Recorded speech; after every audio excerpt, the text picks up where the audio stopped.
Welcome to a new What to Eat in a Day. This day I had rice sourdough bread with hummus for breakfast, and I usually have avocado, but it's nice to switch it up from time to time so you don't get bored of eating the same thing over and over again. And hummus on sourdough bread just happens to be really good.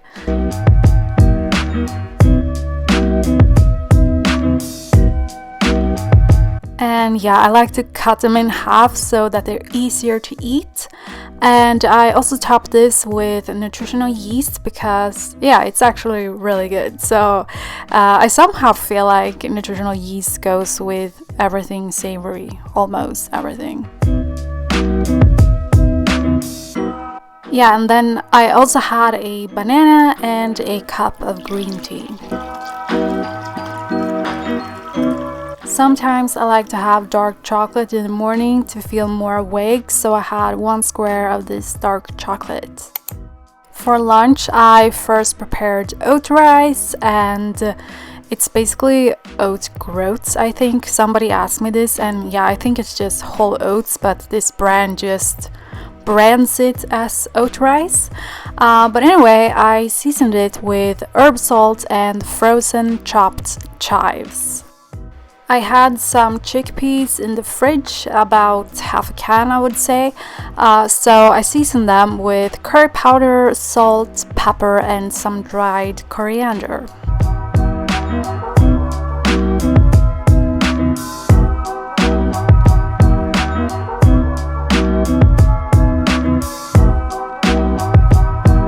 I heated a pan and added some avocado oil, and then I fried the chickpeas until they were crispy.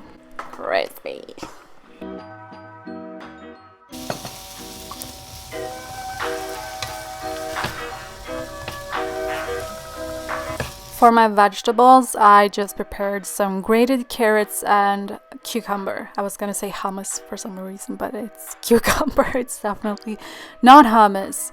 These are the 2 vegetables that I pretty much always have at home, so I add them to a lot of my meals. It's very convenient and it's good to have those vegetables to ensure that you actually eat vegetables.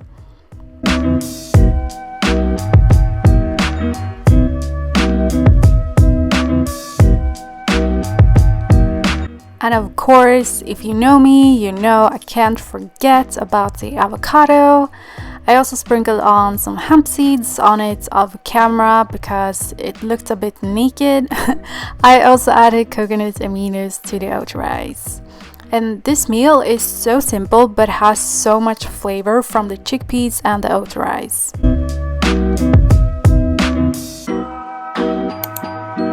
For my afternoon snack, I decided to make my healthy oatmeal cookies that I made in another video. I actually don't think I made them since that video, and it was quite some time ago. But anyway, I mashed 1 banana in a bowl and then I added cardamom and cinnamon. I like to mix it around before adding anything else, just to ensure that the spices get evenly incorporated into the cookie. So yeah, then I added rolled oats, sunflower seeds, and finally pumpkin seeds. Pumpkin seeds, yes, that's the right ingredients. I probably shouldn't have put my retainer in before making this voiceover because I can't talk properly. But anyway, I incorporated everything together until it looked like this. I also added a tiny bit of pea protein because I just wanted to add some protein, even though I don't think that amount added any nutritional value. But I didn't want the taste to be overpowering, so that's why I added so little. Anyway, then I just put the dough, or what else you want to call it, onto a baking tray lined with baking sheet and just flattened it out into 6 cookies. Then I baked them at 125 degrees for 30 minutes. Celsius, 125 degrees Celsius, not Fahrenheit, just saying. And it bothers me so much that the focus on my camera is broken or something, because it didn't used to be this way until I dropped my camera on the floor. So I'm really sorry about that. I'm really trying. Anyways, these cookies are so good and chewy, so definitely try them. I also had a little bit of pea milk. For my dinner, I made a recipe from Deliciously Ella. I will link the recipe below, and I had tried this before and I really liked it, so yeah, I decided to make this again. So I boiled some water, then I added sunflower seeds and herb salt to a bowl. I used herb salt instead of veggie stock because most veggie stocks have glucose syrups and hydrogenated oils and stuff like that. But yeah, then I poured the hot water on top of that and set it aside.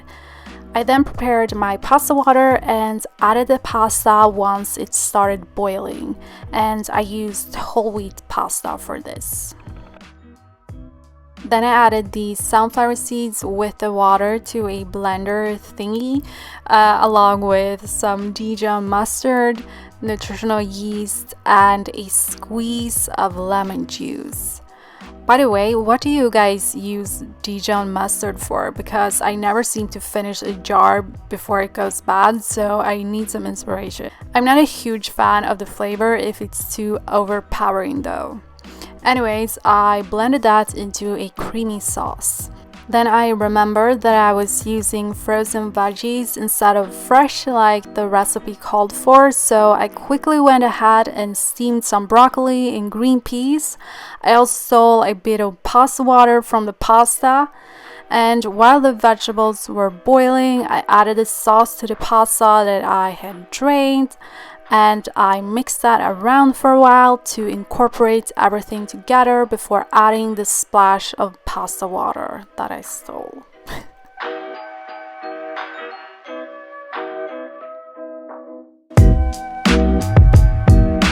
Once the broccoli and peas were done, I added them to the pasta as well.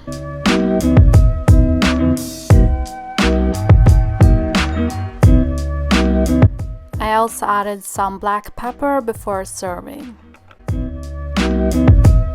This dish is so creamy and I really like the flavor.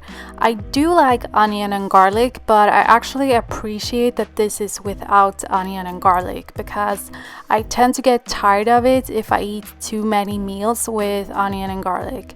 And I feel like most meals include onion and garlic. Now I've said onion and garlic enough times, but yeah, if you haven't tried this recipe, I recommend it.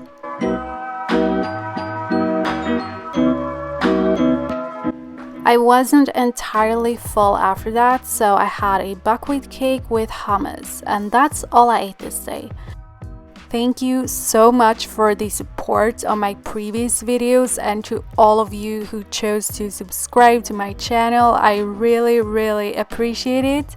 And if you like this video, don't forget to leave a like and please subscribe if you want more videos with healthy meal ideas.